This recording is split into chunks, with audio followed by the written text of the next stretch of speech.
Good morning. Well, it looks like 2023 is going to be the summer of weekend build adventures. As you know, we replaced the bump stops in the van a month or so ago, and we were kind of hoping that that was going to do the trick, and it turns out it didn't. Kind of expected that anyways. We loaded up and went to the Overland Expo, and while we were on our way, just driving down the highway, we'd made a couple of right turns driving through Portland, and even just making a right turn, I got enough body lean where the driver's side tire is rubbing on the fender again. So looks like it's going to be time for a spring upgrade. We're going to try that. We may have to go with some Tembrins in the bump stops to see if we can't solve that problem. But for now, we're going to try putting some heavy duty springs in here. Now, actually we went with the extra heavy duty, the super heavy duty springs. These are the 2,100 pound capacity springs that we got from General Springs. And I've had a lot of people that have advised me against putting those in there, but I'm kind of a buy once, cry once kind of a guy, and if these don't work, I can always pull a leaf spring out and bring them back down to an HD. But we want to try the super heavy duty first. This van is no longer a family hauler. Okay, we use it strictly for overlanding. It's always going to be loaded down, and so we need that spring capacity to handle the weight that we're going to be hauling. So we're going to try these and see if they work. We're already knee deep into the project, so I'm going to have you come in and join in and kind of talk a little bit about what we've been doing so far. This project is also going to be spread out over a couple of weeks because I found out I've got some parts that I've got to order, and that's going to take some time for them to get here. So you're going to kind of see this as it evolves, but I want to show you a couple of things before we get too much further into this.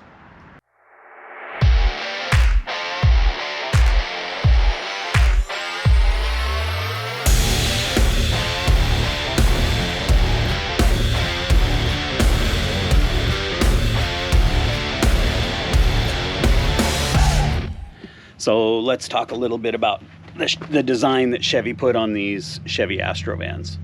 It's a little bit unique because of the unibody construction and the way that these rigs were designed to drive on the highway, not drive off-road. These things aren't used to being fully compressed, especially not with oversized tires. And so it just, in lifting them, putting oversized tires on there, we create a lot of new and unique problems that we have to overcome. And so let's talk about the springs first. So this is a 2005. It has steel springs on it. It has what looks like a 2-in-1. These things only have like about a 900 pound capacity on them. You can see where they put in this clamshell, and the reason why they have a clamshell in there instead of a U-bolt mounting system for the axle is because where the suspension flexes upward, the U-bolt mounting system would contact the subframe right there. Okay, so they have this clamshell in there so that all of the bolt attachments happen down here at the bottom. All right. And so this is a very clean line on the top so that it can flex up past the subframe if need to be, or not the subframe, but the unibody frame if need to be. Well, this is what I ran into. We were able to get the other side, we got the passenger side springs off and got the new spring mounted into place. Let me show you. Okay. So these are the 2,100 pound capacity springs that we got from General Springs. They are a 5-in-1 leaf spring combination.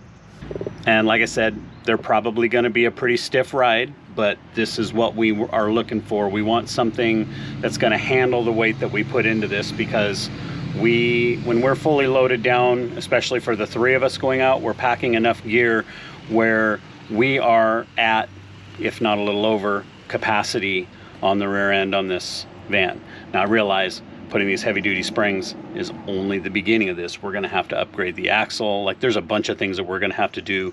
And when you start talking about driving around at weight capacity over, you're gonna find all the weak points in your suspension, right? But anyway, lest I digress. Obviously they have a taller profile than what the 2-in-1 do. And so the clamshell, this is the clamshell that goes over the top of it, isn't going to sit all the way down on the axle like it does on the 2-in-1. Now I was hoping that we were going to be able to go ahead and use it. I don't love how you can see down here, see, this is gonna rub on this brake line. Now all this moves and flexes together, so you wouldn't think it would be a problem, but this is just going to vibrate. Just even going down the highway, it's going to vibrate, and I worry about that wearing on that brake line. So we got to ditch the clamshells, whether I like it or not. I didn't want to, because I am concerned about the unibody frame. That's where the taller timbrins are going to come in. I'm going to have to protect this unibody frame to make sure, because you'll see when we do this, kind of getting ahead of myself, but you'll see when we put the U-bolt conversion on here and we have a plate on top of here, it's going to be a really solid mount, but it is potentially going to make contact here if we get into a full flex situation. We don't want that anyways, because with the wider tires we've got on here, if we get into full flex, we're rubbing all over the place on these fenders, and we don't want that to happen. We want a good stiff rear end in there that's going to support the weight of the van. Okay, so now that I've done the other side, I have a pretty good idea of what I need to do here. But I'm going to show you how to take this clamshell off. It's pretty easy. Got a 18mm socket and my impact gun, and we're just going to hit it.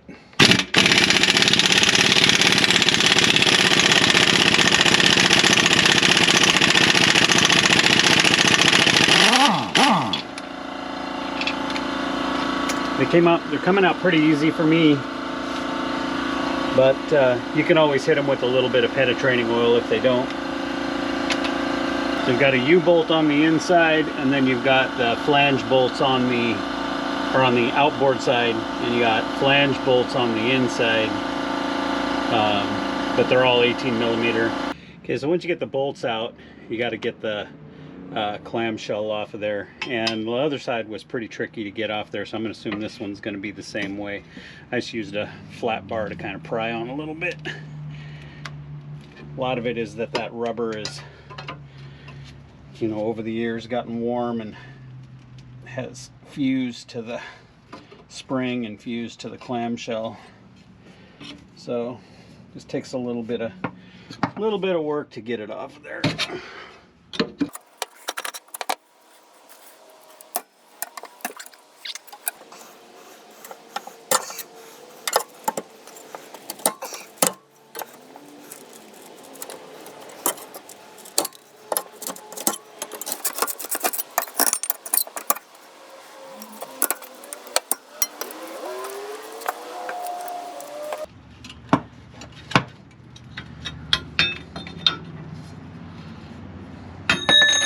There we go.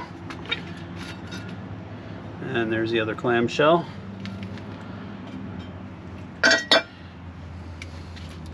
Here is the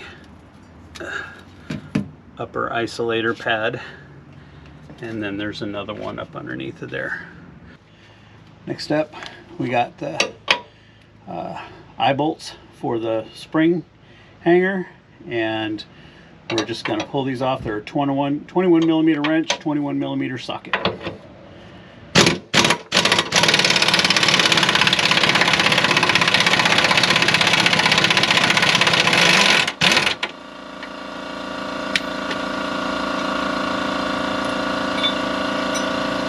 And like I say, now that we got the weight off of that, should be able to just pull that right out.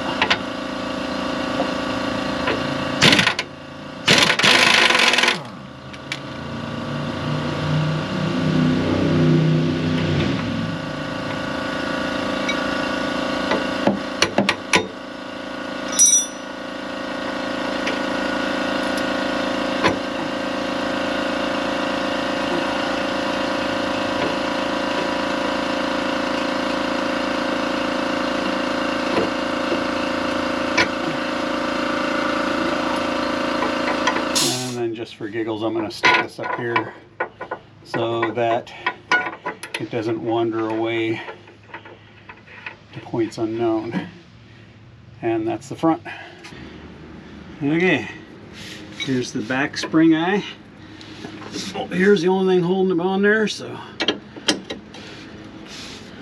just bust that off there.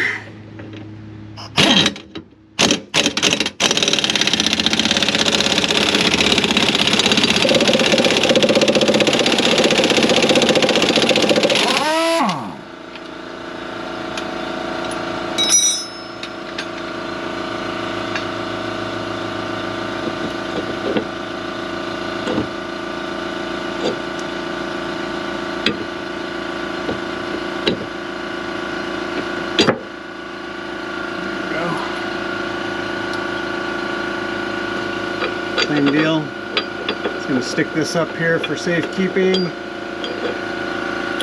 it doesn't wander off. And then this thing is basically ready to come out. So now with all the bolts out, it's just a matter of just getting this thing out of here. And what I do is I push the shackle back so that I can rotate that out of there. Push the front down like that. And it just lifts right out like that. And then here is the bottom spring isolator pad. And the spring is out. So these are the springs that I got. I actually got these from General Spring, and I got the 4+1 extra heavy duty spring for a Astro van. These are not S10 springs. These are for an Astro van. So I shouldn't get a lot of lift with these because I've already got the Journeys off-road 3 to 5 inch lift in the van. So I don't need any more lift in the rear end, but I'm probably going, I'm assuming I'm going to get about an inch worth of lift, just be the thickness of the spring pack. So I'm going to put these, instead of putting them on the very top or the tallest hole in the mount, I'm going to put them on the second hole to start with, so that hopefully I'll end up with the same ride height that I had before. Okay, so today we're going to work on drilling the holes that we need to drill for our U-bolt modification that we're going to be doing. We kind of talked a little bit about the clamshell and how it's not going to work with these larger springs. So we got the U-bolts ordered, we got the top plates ordered, and I'll show you what those look like when they come in.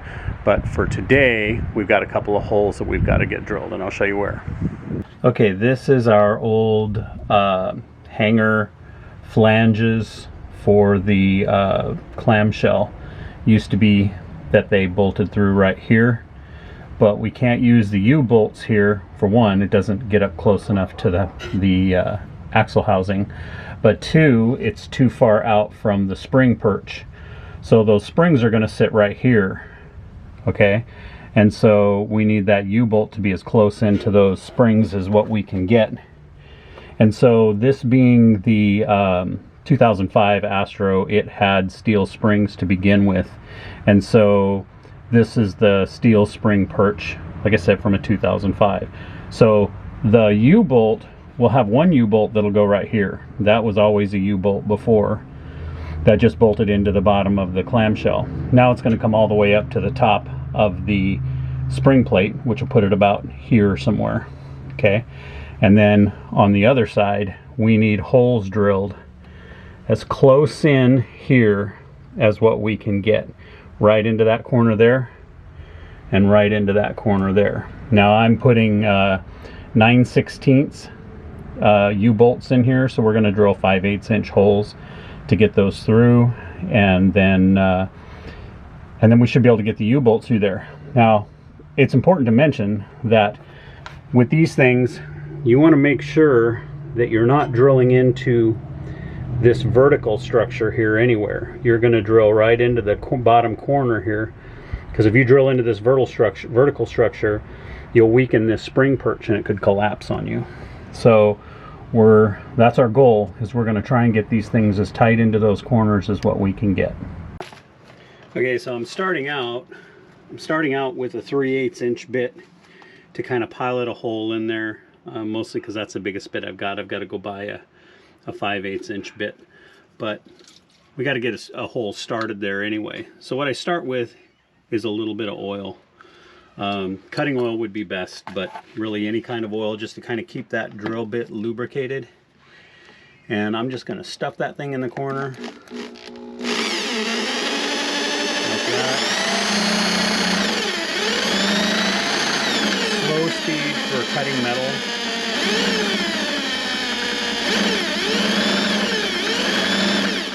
That starts feeling dry, give it another shot. Important thing is you want to make sure you keep that bit lubricated.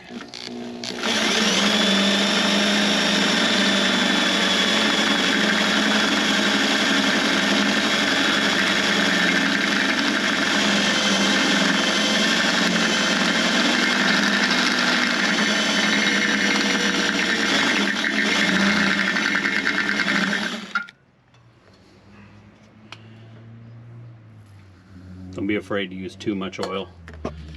Won't hurt anything.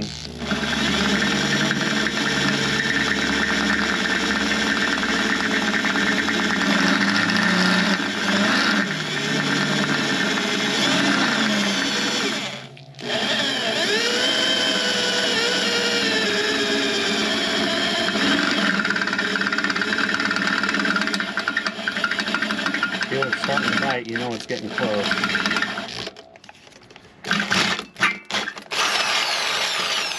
There's one hole.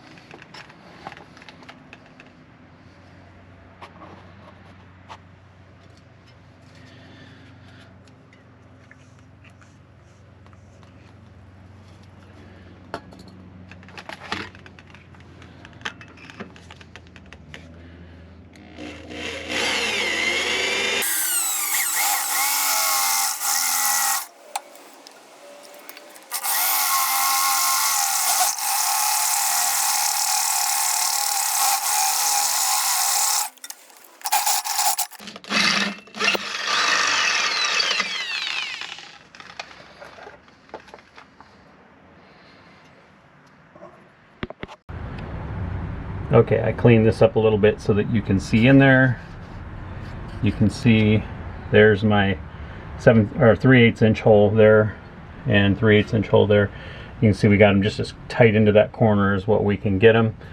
And then I'm going to go get that 3/4 or that 5/8 inch bit and widen those out. When they're all done, the hole should be just about as big as that one, but it's going to be just nice and close to that axle housing and to the spring perch here. That way we'll be able to get the U-bolts in there where we need them.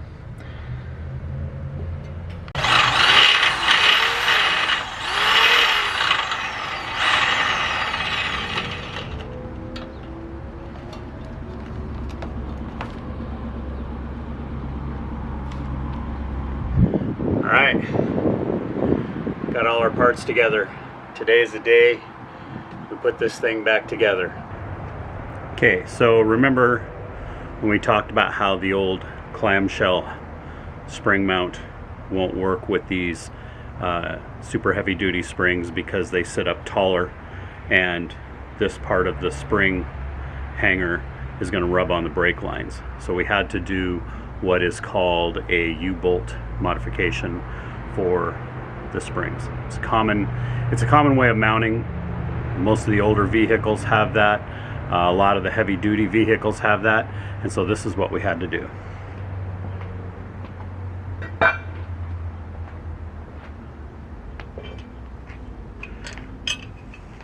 Got two different U-bolts. One of them has a 3-inch opening from here, measurement from here, and the other one has a 2 3/4 inch measurement here. And the reason for that is that the axle housing is 2 3/4 inches. So this has to go around the axle housing on the outboard side, and then on the inboard side there is a piece of the mount for the spring perch is it wraps around the axle, and it also has the mount for the bump stop. And the old mounting system used to have a little tab there that it bolted onto, and so we had to drill a hole in that so that this could go through it, and that makes that axle on the inboard side is 3 inches wide instead of 2 3/4 inches wide. So that's why we did that. I had to go with 8-inch long bolts for the extra heavy duty spring pack that I put on there. I may end up pulling a leaf out of there if it ends up being too stiff, but I went with this to start with just to see how the ride was going to be and make sure and see if it didn't solve our issue. We also had to get this, and this thing is meaty. Okay, this thing is really stout. It's actually for, I think it's actually for like a 3/4 ton truck. Way more than what we need. This is overkill for this thing. However, it just so happens that these holes fit for the 3-inch and the 2 3/4 inch U-bolts, and there's enough room in between here for the 3-inch springs. So let me show you how that actually looks assembled. So you can see here we actually have the passenger side is actually bolted together. It's not torqued down yet because we want to get it all assembled before we do, but you can see the U-bolts in there now, and then this is what that mounting plate looks like on top. So this is really stout. It's really sturdy. We're not going to have any issues with that bending or warping, or this is going to snug that axle up really good and tight. It is going to interfere. So I had intended for to put in a bump stop extension, and we're going to show you that. We're going to show you the bump stop extension later on in the video. I had these fabricated, and they're the guy that I had fabricate them, he wanted to make sure that they were going to be plenty sturdy to handle the weight of the van.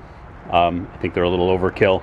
They're also a little too wide. The new spring mount spring plate was going to ride against that, and that's not a good situation. So we're going to build them a little narrower.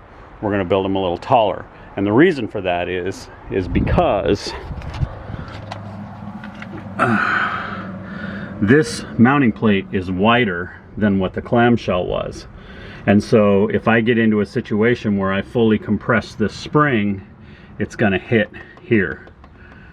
So I have to prevent this from hitting here. Now once I get this all bolted on and everything's good with it, I'm going to actually take these bolts off so that they're not sticking up there quite so high.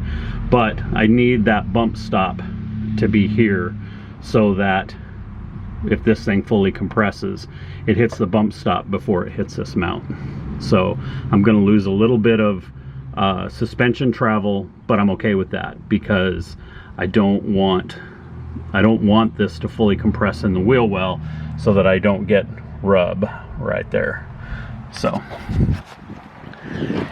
anyway, finally got all the parts together, and now it's time to put this thing together.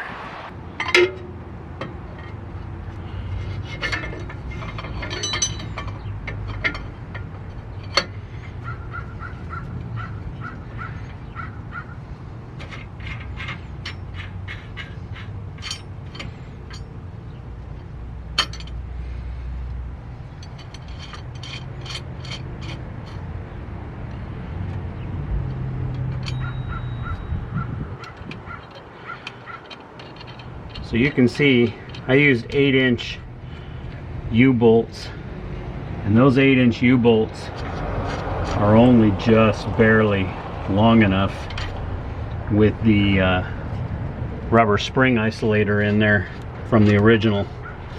I probably could have gone with something a little thinner for a spring isolator, but I already had this. So then You put everything together just kind of finger tight and get things kind of lined up.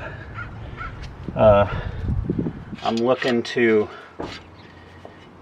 kind of looking at the guide there, and I'm trying to put it mostly centered in that hole, but I'm also trying to make sure that all of my U-bolts are up snug here like this.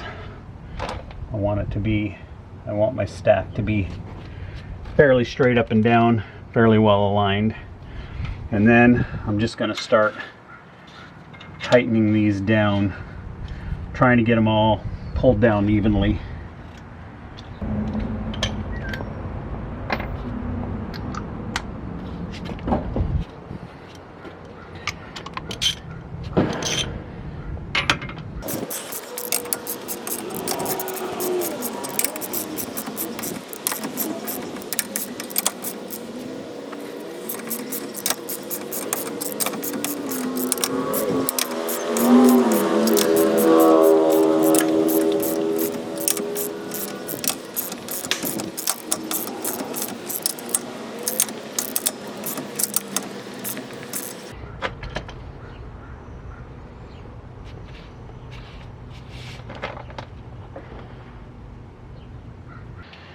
Okay, so we have this all assembled now, the top plate on there. I have the bolts tightened down, but they're not torqued to spec yet. We won't do that until we actually get the wheels on. Now, before I put this on here, I attached the rear spring hanger, but not the front spring hanger, because I needed the springs to pull the axle up straight and everything. But now look at this.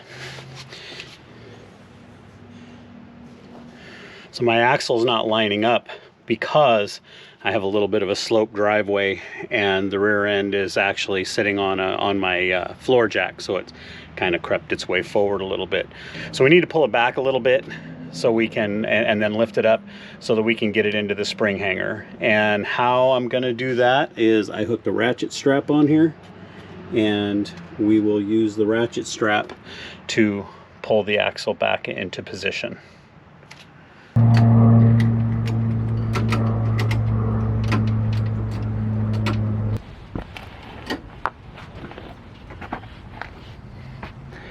There we go. Should do the trick.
Okay, so I've got the eyes bolted up tight, and now I'm just checking measurements, making sure that the axle is centered underneath of here. I'm checking from the frame to the center point on the axle on each side, and then I'm measuring from that same center point to the hanger to make sure that I've got the same distance in those two directions, and we do. So I think I'm ready to go ahead and start tightening down these U-bolts and getting this thing cinched up tight.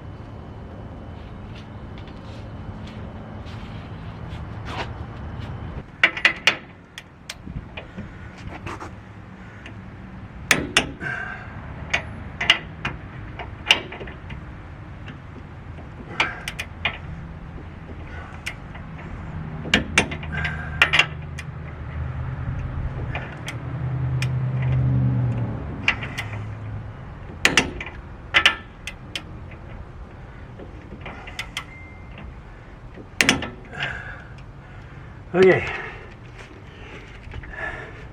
that took a little doing. Because I'm using the rubber insulators from the Astro, I went by the Astro torque specifications, which called for 70 pounds of torque. So I ran all the way around it until I started getting torque, but then I had to keep going until I got them all torqued. So I got them all down to 70 pounds of torque. So this side is good. Now I just got to go do the other side. All right, we got it all put back together, as you can see, and we decided to bring it up into the hills here and give it a little shakedown run and see if this isn't going to solve our problem with the rubbing issue and the articulation issue that we're having. We've driven up here a little bit so far, and so far it seems like it's doing pretty good.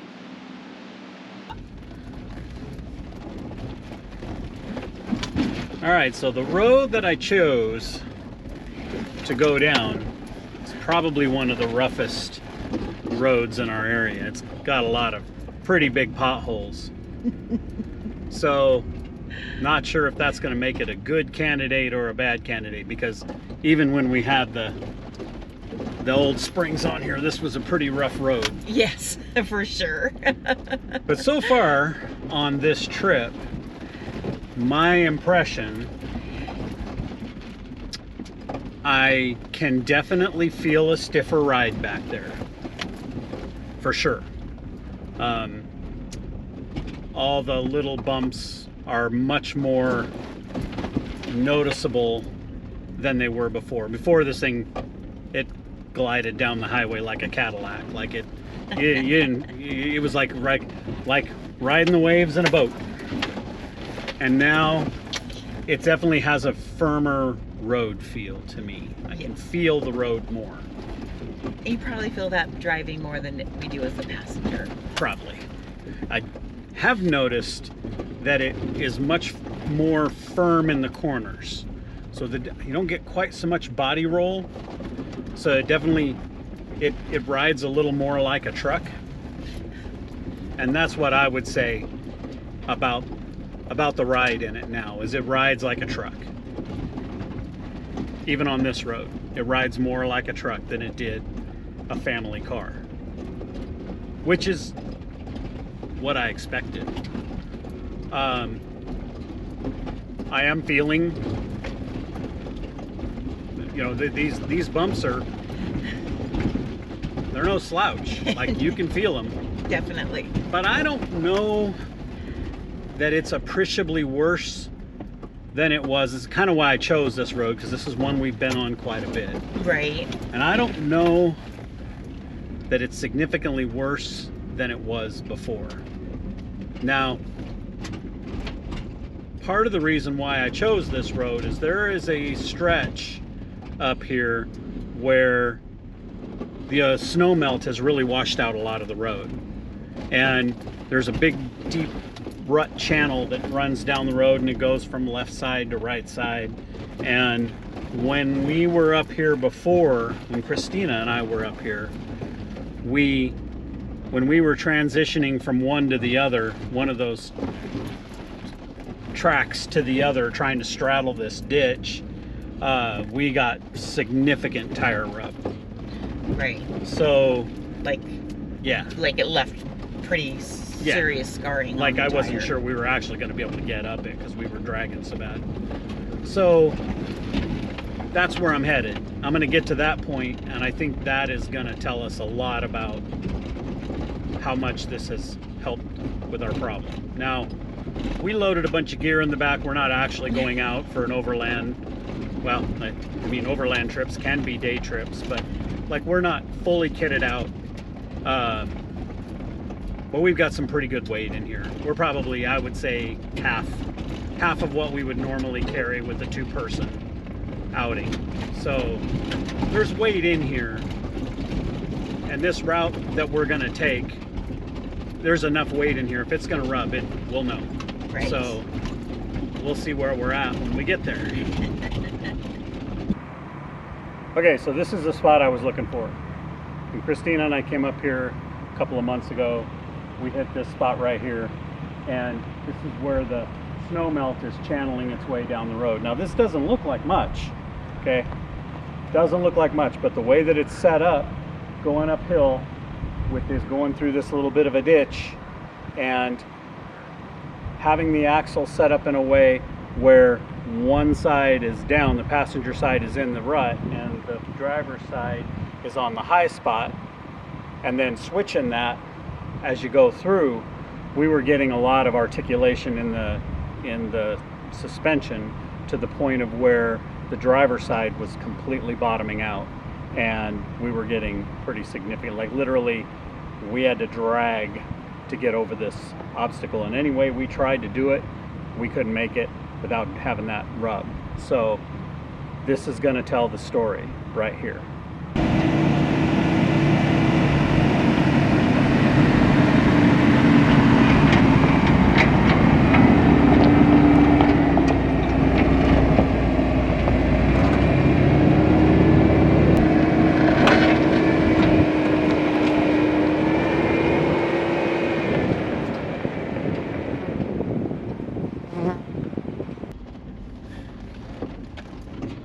All right, well, I am pleased with the outcome of this shakedown run. We made it past the spot that Christina and I turned around just because we didn't feel like we could make it without continuing to rub. And not only did we get past that spot where we did rub, you would have been right too. Oh yeah, we wouldn't have made that. No. But also, we got past that. We got clear up on top to the place that I wanted to go. Nice little lake, and a nice little lake by up in the mountain. Yeah, just up the top of the ridge. Sorry, I'm so excited I can't talk. But anyway, we made it up there, and yeah, I'm gonna send you out here with that super sketchy road that we went down to get into it. Once we got into it, we were fully committed, but the payoff was worth it because we got to that lake that I'd seen on the map, on the satellite view. I knew there were campsites there. We were able to get there, able to see it's probably going to be a bad place for mosquitoes, so probably won't ever camp there, but it was still fun getting there. And to us, that's what this is all about. It's the exploration and adventure and finding a place on the map and saying, I want to get there. Took him 3 tries. Took us 3 tries to get there, and about $1,000 worth of parts. Well, yeah. But man, I have no regrets about going with those extra heavy duty springs, because this thing doesn't bottom out at all. It really proved itself, and yeah, gave us quite an adventure today. So yeah, we'll see you on the next adventure. Check out this ride.